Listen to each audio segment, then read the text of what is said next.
تات موی ویچیدیایی.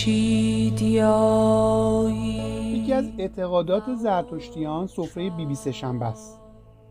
بیبی سه‌شنبه، بیبی حاجت و بیبی مراد 3 خواهر یتیم و پرهیزگار بودند که پدرشون اونها رو تو غاری جا داد. اونها با انداختن سفره مشکل گشا به حاجت خودشون رسیدن. زرتشتیان روزهای سه‌شنبه به نیت اونها سفره مشکل گشا میندازن. برای انداختن سفره اول نذر میکنن. به مراد که رسیدن سفره میندازن. این سفره رو هر کسی باید به تنهایی و لب تنور بندازه، چون اولا باید جای اون پاک و تمیز باشه، ثانیاً بر این باورند که 3 خواهر مراد دهنده نزدیک تنور منزل داشتند. کسی هم که سفره داره باید تا ظهر روزه باشه.